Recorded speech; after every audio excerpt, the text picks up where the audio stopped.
Call the meeting to order. Would you please call the roll? Mayor Jorgensen, Present. Commissioner Wygand, Commissioner Kaler, Present. Commissioner Crowley, Present. Commissioner Skidmore. Present. Looks like 4 of us are here today, and that is a quorum. I would like to recognize the vacant seat of our fellow Commissioner Tom Wygand this evening, and I guess acknowledge the passing of his wife of 52 years last night, and our thoughts and prayers are definitely with Tom as he's going through this troubled time. We'll lead the meeting starting with the Pledge of Allegiance, followed by the invocation by Dennis Tharp. I pledge allegiance to the flag of the United States of America and to the republic for which it stands, one nation under God, indivisible, with liberty and justice for all.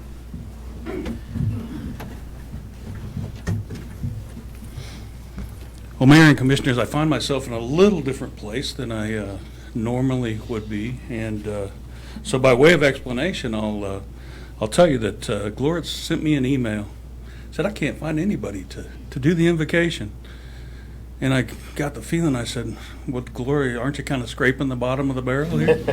And without saying so, I think she probably figured she was. So anyway, would you pray with me? Father, we call you to lay a hand on this meeting, as your guidance is vital to this community. We ask that you provide comfort for those close to our organization that have recently experienced loss. Hold and heal the families of Mary Wygand and Steve Greiner in this time of grief. As we discuss the business of our community, we ask that you stay close and provide all our leaders and all that make this organization function courage, strength, wisdom, and compassion, not only in this meeting, but as we go through our daily lives. As we know and believe, you are the creator of all things. So keep us ever mindful that we are not owners, but caretakers of what you have provided. Your charge to us has always been to provide those that come after us, looking to the future and our influence on the lives of our children, grandchildren, and beyond. Help our community to understand the importance of leaders with a strong commitment to not only them, but you and your word. Lead us now, as in your name we pray. Amen. Amen. Thank you, Dennis. If that's scraping the bottom of the barrel, we're doing all right. So. Say good job, Reverend Thurb. Yeah. That'll move us on to the consent agenda, items 6 through 8, which include the minutes from the June 10th, 2019 study session, June 17th, 2019 study session, and the June 19th regular meeting. Also, an appointment to our city board of zoning appeals of Gary Harris, and approval of our agenda this evening. Mr. Mayor, Commissioner. I move that we approve the consent agenda. I'll second it. It's been moved and seconded to approve the consent agenda. Is there any discussion? Hearing none, we'll proceed to vote. All in favor say aye. Aye. Opposed, nay. Motion carries. That moves us on to item 9 of the regular agenda, public comments. Do we have anybody registered this evening to speak? We do not. Okay, thank you. I'll dispense with reading the paragraph under public comments and move on to item 10, declaration. At this time, I'd like to give commissioners a chance to declare any conflict or communication that they've had that might influence their ability to consider today's issues impartially. Okay, I will disclose a conflict that I have on item 14. 14. That's a zoning change on the agenda. I do own majority interest in a company that owns a property in that area, so I will recluse myself. I'll pass the gavel to Commissioner Skidmore to preside over the meeting during that item. Mr. Mayor, 14 or 15? I believe it's item 15. Just 14? I believe it's item 15. You're right, it is item 15, is rezoning request, so sorry about that. That'll move us on to new business, item 11.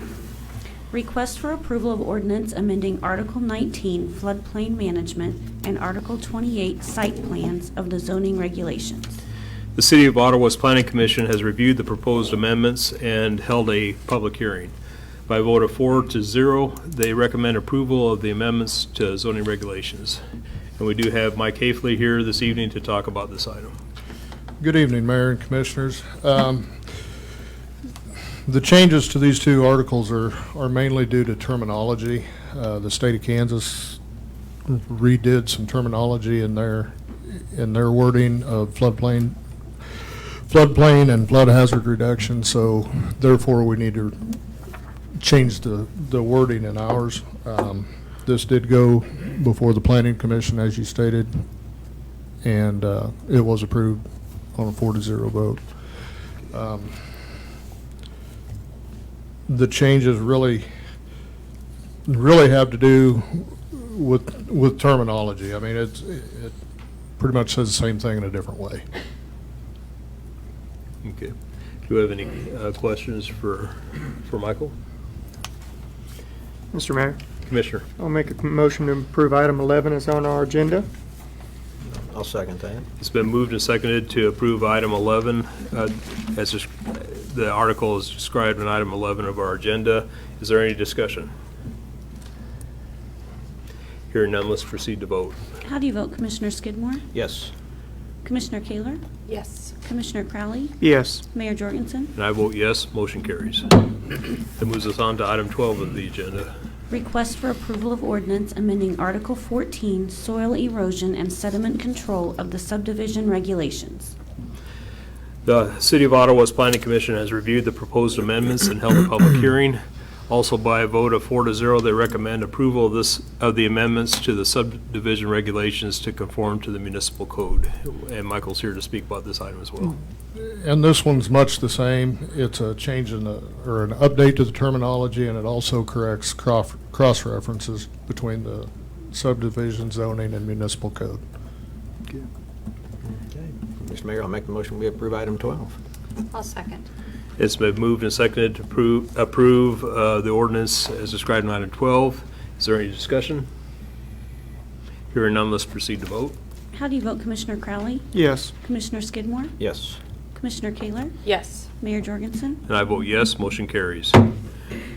Let's go to item 13. Request for approval of amendments to Municipal Code Chapter 14, Articles 1 through 4, Stormwater Regulations. Changes were needed to update the terminology and definitions in this chapter following updates to stormwater management regulations in the municipal code last year. Michael? And this one too is a change in the cross-references and terminology. It also has a correction in the amount of rain we get. The change is from 1/4 to 1/2 of an inch or greater that establishes the need to do testing and erosion control. Okay. All right, any questions? I just had a question. This has to do with the silt fences, Michael? Is that kind of what this deals with? No, this has to do with the amount of, when we go out and check and do our sediment and erosion control checks on construction projects. Okay. It was misstated as 1/4 of an inch. It should be 1/2 inch. Okay. Any further questions for Michael? Mr. Mayor, Commissioner? I move that we approve the request for amendments to Municipal Code 14, Articles 1 through 4. I'll second it. It's been moved and seconded as such. Is there any discussion? Hearing none, let's proceed to vote. How do you vote, Commissioner Kaler? Yes. Commissioner Crowley? Yes. Commissioner Skidmore? Yes. Mayor Jorgensen? And I vote yes, motion carries. Thank you. This will move on to item 14. Request for approval of ordinance rezoning property at 228 West 15th from R3 High Density Residential District to P Public Use District. Rezoning this property to public use will allow the Ottawa Public Library to build their new library at this location. The Planning Commission has reviewed the request and recommends an approval by a vote of 4-0. A public hearing was held as well. And we have Sarah Anzilchek, Anzacek. okay, here to speak about this item. Good evening, Mayor and Commissioners. Yes, this was a rezoning request by the Merle and Betty Schaefer Trust. Brett Chartier, on behalf of the library, brought this request to it. So the property right now, it's just west of the Goppert Teen Park, just south of the Kansas Park, and it's zoned R3, high-density residential right now. It's about 1.5 acres, and they're wanting to rezone to build a new library. The fundraising is going to take, a few years for them to do, but rezoning we felt would be appropriate at this point, being surrounded by other public uses and by the schools and residential properties. So the Planning Commission took this under consideration and voted 4-0 to approve. We had nothing but support for the entire thing. A site plan will be forthcoming, but that'll be probably after some fundraising. But I think that Wendy went over this with you. The Planning Commission was in favor of it. Everybody, Brett and Terry are here right now. They're in favor of it. So staff recommendation of all the findings was in approval of it, and so we ask for your approval now. Okay. Any questions for Ms. Anzacek? Close, maybe? Sarah's easier. Sarah, yeah. Sarah's fine. Yes. Just for clarification, and I think most of the people here at this table, in fact, I would say almost everybody here in this room knows that we're not approving a building, we're not approving, the house isn't going away today, the house isn't going away next week. Correct. We're simply rezoning. Correct. Okay. Yes. And I can answer any questions if you want. The use could still be there in an R3, but it would be a conditional use permit. Public land is a little bit different. When you do a conditional use permit, it could go away. I mean, it doesn't run with the land, but rezoning to public allows, the different uses. It could be here, but without a conditional use permit, it couldn't be there. So rezoning to public makes a little bit more sense at this point, and they're going to work out all the traffic and stormwater study and all that. So they have to do that, and they are aware of that. We've already had a meeting with them about that, so they're fully aware of what they have to do going forward. No, the present use is residential in some other buildings. Correct. It's actually a lesser use. I mean, that'll be Yes. grandfathered in, or well, right now it has two houses on one lot, with both of them having outbuildings, and they have a curb cut on 15th, and so we have to work that out, and so a traffic study will be done. So we really think that when they do this, the traffic study and the stormwater study will definitely improve the site. Okay. Sarah, yeah, I hope all this works out and this takes place, but if for some reason it doesn't, and we've changed it to public use, does that make any difference really, or is that? Not really. I mean, if somebody wanted to come and do a residence on it, they couldn't anymore if the residence went away. In a public use district, you wouldn't be able to do residential, so they would have to come back and ask for a rezoning at that point. Okay. Okay. Any further questions? Do I hear a motion? Mr. Mayor, Commissioner. I move that we approve the ordinance rezoning the property located at 2228 West 15th Street. I'll second that. It's been moved and seconded as such. Is there any discussion? Hearing none, let's proceed to vote. How do you vote, Commissioner Kaler? Yes. Commissioner Crowley? Yes. Commissioner Skidmore? Yes. Mayor Jorgensen? And I vote yes. At this time, I'd like to pass the gavel to Commissioner Skidmore so that he could continue the meeting. We can do that. Item number 15. Request for approval of property on Walnut Street.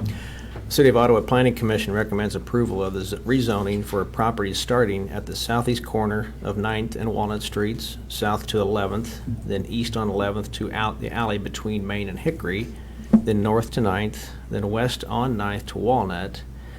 These will all be rezoned from R1 Low Density Residential District to R2 Medium Density Residential District. This excludes the 3 commercially zoned properties. And Sarah's back for that one. Sarah.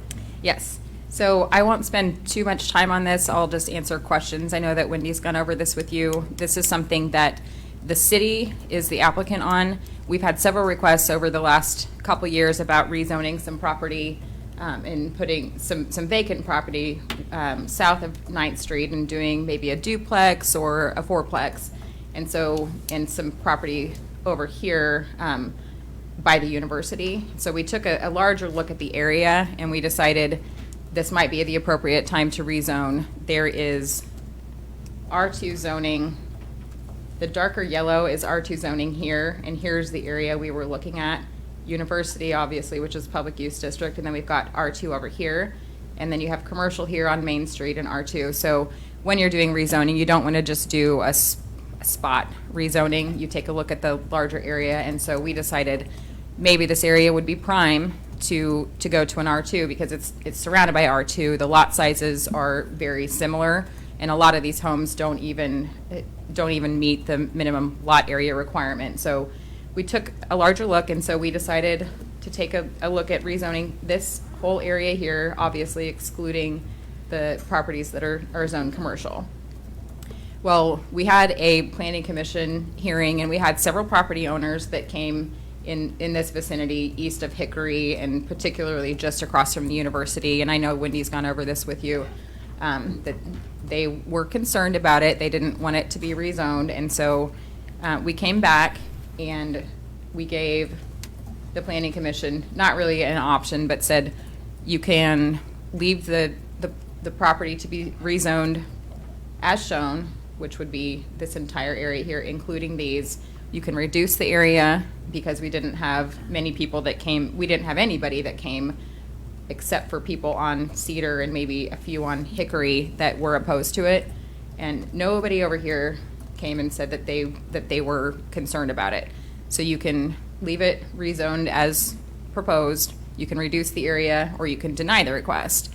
And at the second hearing, when it was continued, nobody had an issue with it. We had some people that still came that were concerned with it, and they were happy with the area to be rezoned.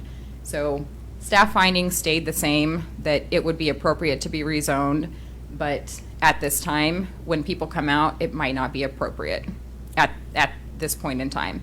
You've got the traffic that makes sense. It's a little bit higher density in nature itself. And I know Wendy also told you about the analysis that I did. So this is one block within the rezoning area that I did an analysis as it exists right now. And this happens to be the block with the biggest lots. So as it exists right now, the majority could only still be developed with one single family dwelling. And I have one that compares them side by side, so I'll show you. Do you remember what block this is? I believe this is between 10th and 11th and Main and Hickory, because we've got that tiny block here. Yeah, this is the block right here. 10th to 11th between Main and Hickory. Okay. So that one tends to have the biggest lots there. So right now, what it could be developed as with an R1, 14 could be developed single family only. 7 lots could be single family or 2 family. 1 lot that could be single family, 2 family, or 3 family. So that's what it is right now. What it is if it was R2, you could only, those 14 single family lots could still only be single family lots. All these, the rest, could be a little more dense. And so here is side by side. When you change from R1 to R2, you can get 7 more dwelling units possible with an R2 zoning than with an R1, but you still have to remember, you still have to do the parking and the screening, but still the biggest density they could get is a 4-family dwelling. It's not going to be a multifamily, but also this is assuming that the whole block was wiped out and the lots remain the same. We've had several concerns about people buying up lots and, connecting them and building this huge, multifamily dwelling. Well, we can't really say what's going to happen, but so for now we just kind of left that and did that little bit of analysis. But staff findings were that it would be appropriate, but obviously our comprehensive plan is community driven. Planning is community driven. If the citizens come out and they decide they don't want something and they're vocal about it, then it might not be the appropriate timing. So Staff recommendations stayed the same, however, with a smaller area, which is described in your staff report or in your memo to you, that the area instead of including this area over here now is just as it's described in your staff memo. So a smaller area to be rezoned to R2. So I can answer any other questions that you have about that. Any more questions, anybody? You had some opposition when there was a bigger area. Did you have Correct. opposition when you narrowed it down? No, we did not. And actually, what I would like to point out is that before we even considered doing this, because it was brought by the city, is that we sent out a letter before we even called a hearing to everybody in the area. And I think the original area was like 101 parcels. So we sent it to all those property owners as well as the people 200 feet outside of there. And we just had some questions about what it was going to be, but no opposition really. And then we called the hearing. So we did kind of a precursor to it before we even talked about calling the hearing. And then we called the hearing. And then after that, it was just a few people over here. And they were vocal, and they came out, and they voiced their discontent with it. And so the area was shrunk. And then they clearly stated in the Planning Commission hearing, when we continued it, that they were happy with the smaller area. So at some point in the future, if it comes up again, it might be something else that we consider rezoning, but at this time, it might not be completely appropriate for the area because the residents don't want it. So the citizens that came forward, did they vocalize that they were in approval of it, or they just remained silent after the change had happened? They were in approval of it, Okay. the smaller area. Mhm. And those that objected, did they give a reason why they objected? Or is A lot of it had to deal with renters versus owners and university students not being good neighbors. And so we had a discussion at the Planning Commission that you can't, zoning doesn't deal with rental versus ownership.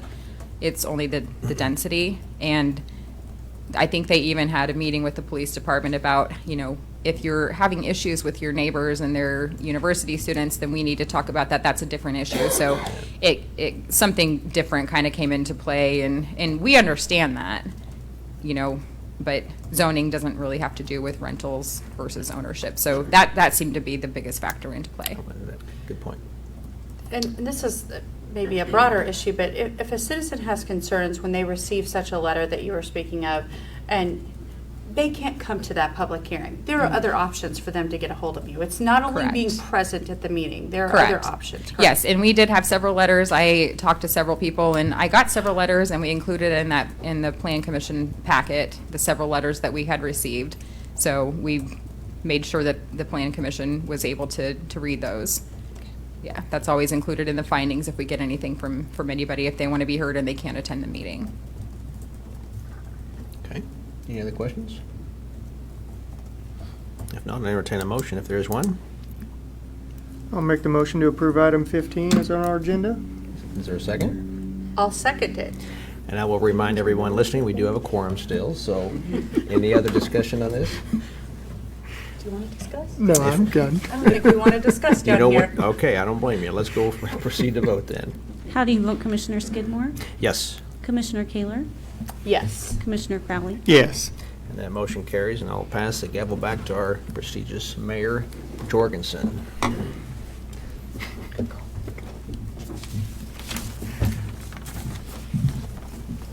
Thank you. So far, so I still remember. Well, thank you, Commissioner Skidmore, for handling that duty. Moves us on to item 16, report by the city manager. Commissioners, I have nothing except to wish our community and citizens a happy and safe 4th of July. Good. We'll move on to reports by city commissioners. We'll start over here on my right. Commissioner Crowley, I have none. Commissioner Kaler, None at this time.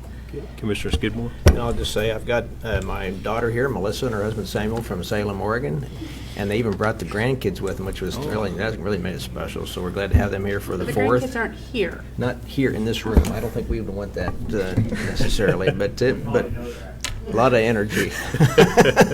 They can be watching. But anyway, I'm just glad we've got such a beautiful city to showcase for a huge crowd we hope for Chautauqua Days tomorrow. So we're looking forward to that coming back, and I think it'll be a great event, including the turtle race, which my granddaughter's got a turtle in, so we'll see where it works. All right.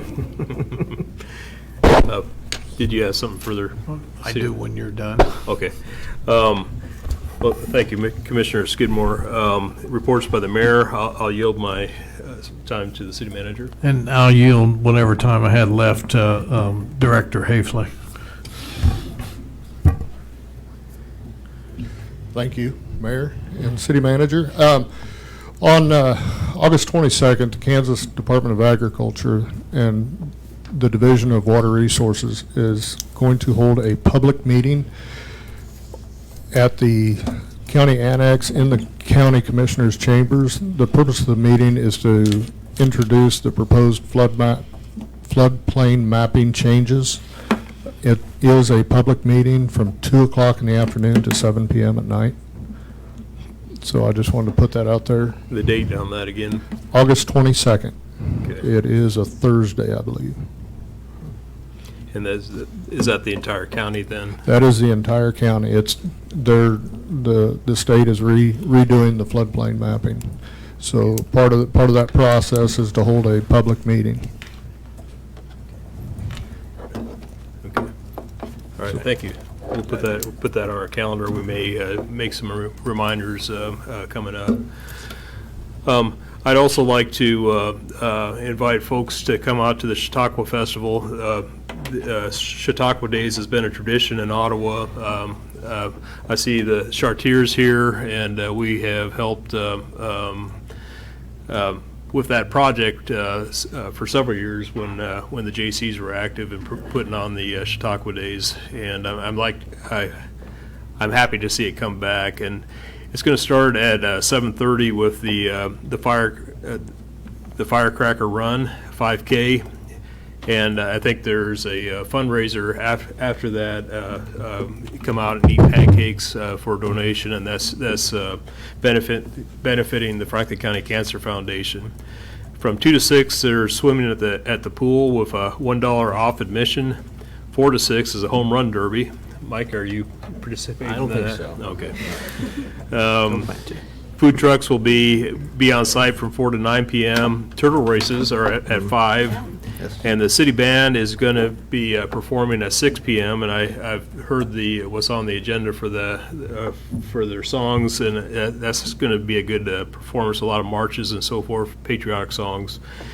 The Bop Daddies will perform at 7:30, and then at dusk will be the largest fireworks show that we've seen in some time. So we're all looking forward to that. All in Forest Park. All in Forest Park, right here in Ottawa, Kansas, USA. Great. City offices will be closed tomorrow for Independence Day, and our next study session will be on July 8th, and our next regular meeting will be at 9:30 a.m. on July 17th. Is there anything further that should come before our meeting this evening? Hearing none, we'll call it adjourned. Right, I'm sitting down.